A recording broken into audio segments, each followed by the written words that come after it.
Alors, alors un jour, pendant une retraite dans un temple tibétain, l'enseignement dit l'enseignant, pardon, propose, aux personnes qui sont là de se visualiser, de se représenter en tant qu'Avalokiteshvara, bodhisattva de la compassion. Et une personne qui était présente dit: «Mais je ne vois pas comment je peux m'imaginer être, quelque chose, quelqu'un que je ne suis pas».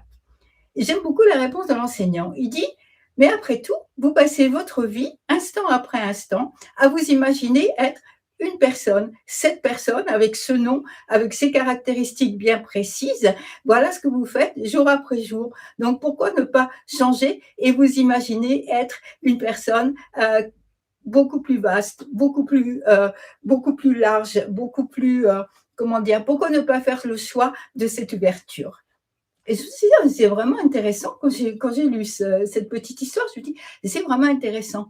C'est vrai que quand on commence un peu à voir, comment ce que j'appelle, Joshin, ce que quelqu'un qu'on va s'appeler Jean-Louis, Marie, Arthur, que sais-je, à voir comment c'est une construction mentale que nous faisons instant après instant pour tenir ensemble ce jeu dont on se dit: «Moi, je suis comme ci, moi, je suis comme ça, moi, je», comme tout le temps. Et au moment où on commence à voir un petit peu, comment dirais-je? Les trous et les limites, de cette construction mentale, eh bien peut-être que justement on peut choisir d'être quelque chose de plus vaste en effet.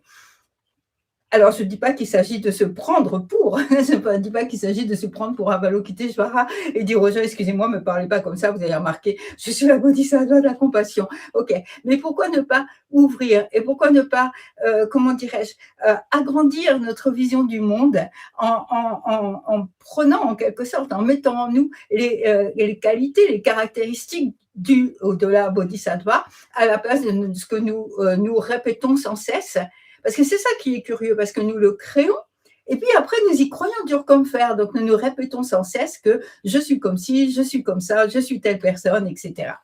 Alors à la place, eh bien à la place, on pourrait être par exemple donc Avalokiteshvara avec 1000 yeux, 1000 bras, 1000 visages pour mieux voir la souffrance du monde et apporter la grande compassion.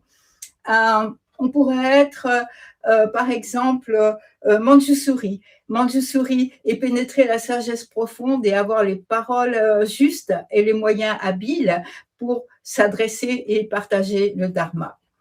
On pourrait être Jizo, le bodhisattva qui guide et nous aussi guider les êtres sur le chemin. Samantabhadra, le bodhisattva de la pratique, vous savez, qui est assis sur un éléphant et notre pratique, elle serait aussi stable et aussi régulière que la marche de cet éléphant. Voilà, c'est sans fin.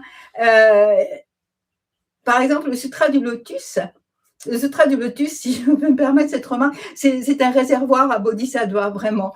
Et dans ces bodhisattvas, parmi ces bodhisattvas, il y en a un dont Ryokan a parlé avec sa simplicité, avec son humilité, a parlé d'une façon que je trouve extrêmement touchante.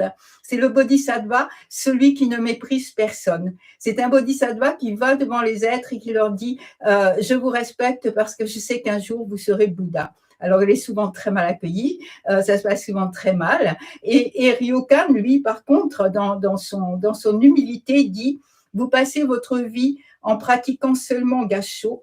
Je prends refuge en vous, celui qui ne maîtrise personne. » Alors, cette idée de se visualiser comme ça, encore une fois, d'acquérir pour un moment peut-être, mais de se représenter avec ces qualités, ces différentes qualités des bodhisattvas et de pouvoir lâcher ce qui nous semble tellement fixé.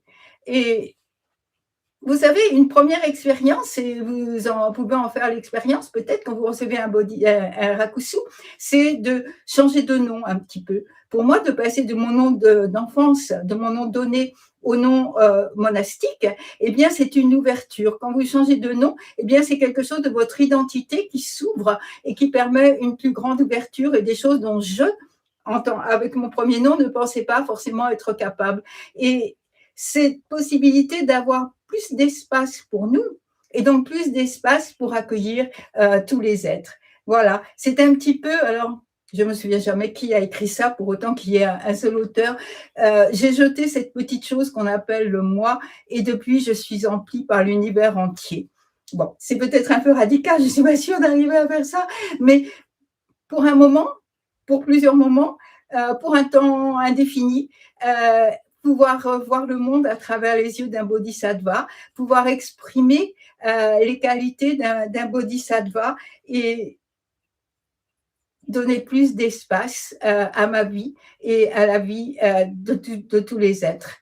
Voilà. Alors pour un samedi, pour un dimanche, je ne sais pas, ou pour plus longtemps, ou pour une semaine, ou pour toute notre vie, cette possibilité de choisir un bodhisattva et puis de l'incarner en quelque sorte et regarder le monde à travers ses yeux.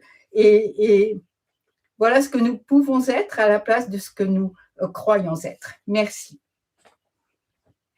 Et la cérémonie, ça pourrait être une cérémonie de Bouddha, reconnaissant Bouddha, et ça pourrait être Bouddha faisant gassho ou les prosternations devant Bouddha.